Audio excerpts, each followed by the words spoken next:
Hello, ladies and gentlemen, and welcome to another episode of Smoky Dave Presents. Today, I'm going to be going over how I constructed and designed my vertical refrigerated cold smoker. Now, this is going to be a three-part series, 3 videos, and of course, this is video 1. And in this video, we're going to discuss how I designed the system and basically how the refrigerated box works and that kind of thing and how it was generally constructed. And in the second video, we'll talk about the smoke generator and exhausting of the smoke and that kind of thing and the control system. And in the third one, we'll talk about the use and maintenance of the cold smoker and how we keep it clean, keep it free of bugs and that kind of thing. And that'll be it. And I hope that you'll find something here that you can use in your own smoking adventures. So let's get started.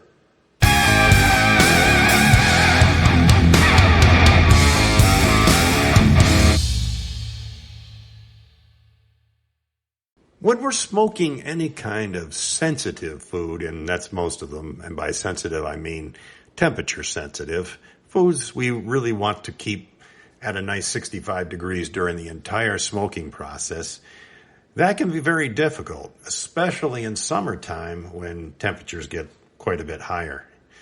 Typically, we're going to be smoking outside because we don't want to fill up the house with the smell of smoke. So how do we build a smoker that can hold enough food for what we're going to do? Say we want to do the Thanksgiving turkey at some point, but at other times we want to do something a little smaller, like a few blocks of cheese.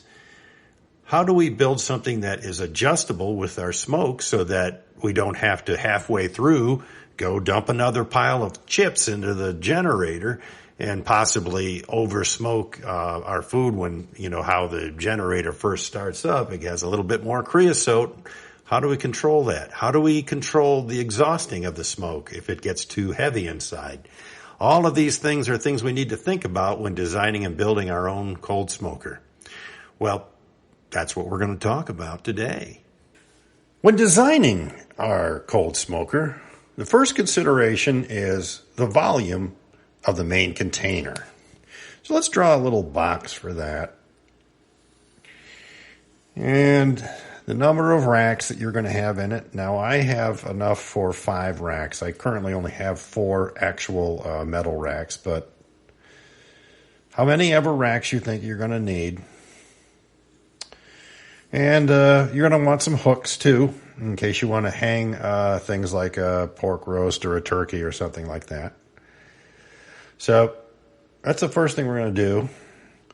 But for the refrigeration concerns, we're going to want to build a second box around the first one, a hollow box.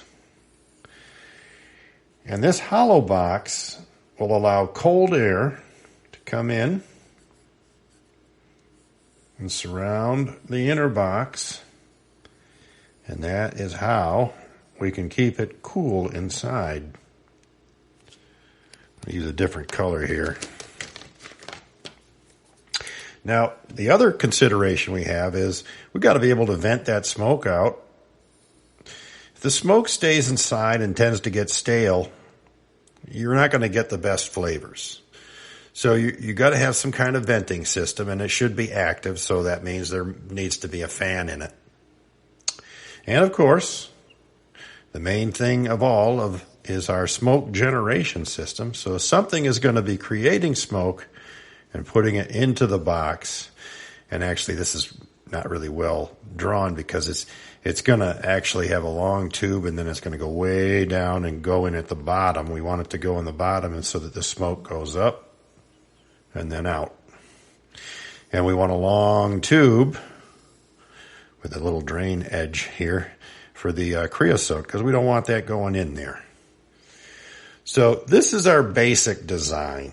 And there's not too much to it, but, to make it perfect, we want to think about all of the different things. So, and there is one other thing I forgot, which is there's an aquarium pump, and that pumps air, and I just drew it on the top because mine's on top. And it has a little rubber tube that goes into what's called the venturi. And what that does is pull the smoke up and keep the coals from going out once they're started. So, it looks kind of like a mess, but I'm going to show you how I built mine with actual pictures, and we can relate back to this picture on the whiteboard. Here you can see my original smoker that I had prior to the one I have now. The box that's inside, of course, is the same box. This box is 4 feet tall by 2 feet by 2 feet in width and depth.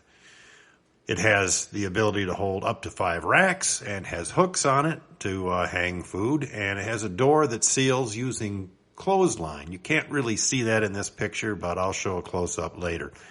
That's the diffuser board in the bottom with the holes, and you'll see back there behind it is the concrete pad and the stand that it ultimately will end up on. Here you can see the box mounted up on the stand. The metal stand is, in fact, bolted to the concrete pad, so it's quite secure. And if you look carefully, you can see I'm just starting to build the framework on the box itself for the outer box shell that will allow the cool air to flow around the entire box in order to keep the food inside cool. Well, as you can see here, we have the blue represents the inner box, and these green things represent 2x2s that I used on each of the corners like this and on the bottom. So every side, the top, the bottom, and the back, only the front does not have these 2x2s that space it out and allow me to essentially build a box around the box. And I used 1/4-inch plywood on, once these were put on, then a sheet of 1/4-inch plywood was then used to go over it like that, and then allowing it's 2x2, but they're really 1.5. So there's a 1.5-inch space on every side and the tops and bottom. Only the front, where the door is, does not have this spacer. The air conditioner will eventually pump air through one hole in the bottom, and because of the way these boards are laid out, the air will go up and it'll go around and then go down the back and then come up the side and basically end up back to the bottom and come back out. And I just cycle the air back through the air conditioner so it doesn't have to work quite as hard. As the air comes out, it's still pretty cool. And after a few minutes, the inside of the box is now cooled down the way we need it.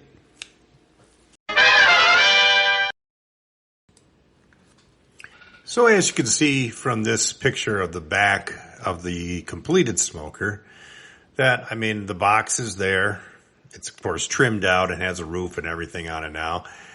But you can see that the gray panels, they represent the outside of the box with the 1.5-inch gap between it and the inner box where all the cool air cycles around and keeps everything nice and cool inside on all 5 of the 6 sides.